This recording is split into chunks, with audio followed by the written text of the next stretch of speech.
Yeah, thank you. Senator Grassley is returning just about a minute, and we're going to, he has an amendment, and following normal procedure, if there's an amendment here, we will yield at that time to Senator Grassley as ranking member to bring up his amendment. But Senator Coolidge, you wish to say something first? While we're waiting for the return of Senator Grassley, I'll just, if I might, add a few comments. Mr. Chairman, I'm grateful for your leadership and to the members of this committee for their conversation. I was encouraged by some comments I heard earlier in the discussion about S-54, the Stop Illegal Trafficking in Firearms Act, that led me to believe there was some promise or hope for bipartisanship here in more strongly enforcing the laws we've got on the books and coming together around the issue of stopping trafficking. And it's my hope that as these bills are not just taken up by this committee, but as they move to the floor, that we will not stop listening to each other and trying to find ways to focus and to improve them. I've gotten a great deal of input from my home state of Delaware on the issues of the bills that are in front of us today. It's been passionate and it's been diverse. And as Senator Cornyn has mentioned, there are clearly differences of culture and region of those who've grown up with and are comfortable with hunting and with firearms, whether for self-defense or for sporting activities, and those who are not. I've gotten very strong input from lifelong friends, from leaders in law enforcement, from pediatricians, from neighbors, and from family. And I'll tell you that there are a lot of misconceptions about what these bills do. A number of law enforcement leaders in my community expressed strong opposition to this bill, to S-150, based on the mistaken impression that it did not have an exception for law enforcement, for current or retired. It does, and I think that's an important provision of the bill. I've heard directly from our Vice President, from my governor, and from Senator Feinstein, whom I respect deeply for her commitment to doing everything we possibly can to reduce the availability of weapons that can be used to kill and to harm. I think we've got a number of important pieces of legislation here that will strengthen background checks, that will fight gun trafficking, and I think this is just one more in what needs to be a broad and searching effort to find the right balance and find the right solution. And so, although I think none of these bills is perfect, all of them deserve some further consideration. We cannot let the perfect be the enemy of the good. And as someone who has known parents who've lost children, neighbors who've lost family members in gun violence, I intend to vote for this bill in this committee today. Thank you.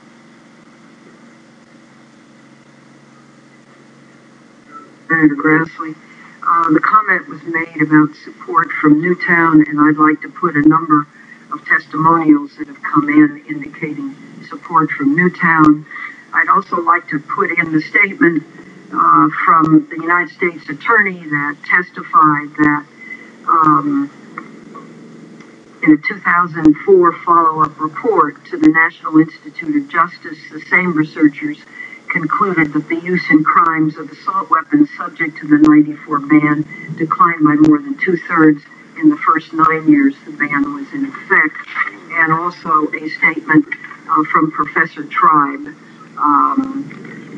if I may. Without objection, please behind the record.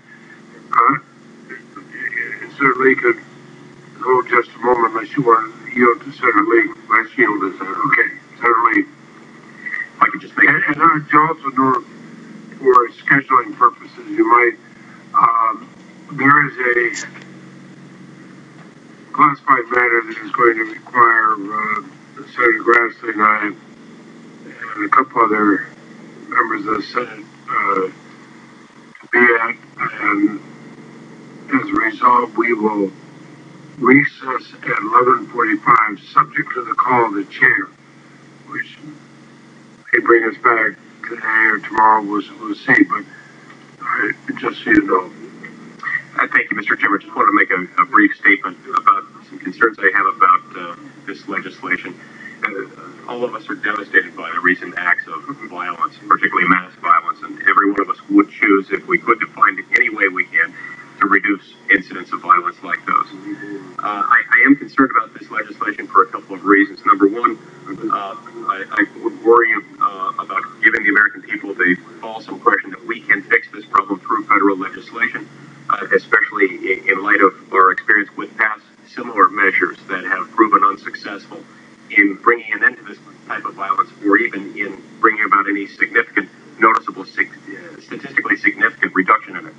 Secondly, and in some ways even more importantly, we have to remember the interests of the law-abiding.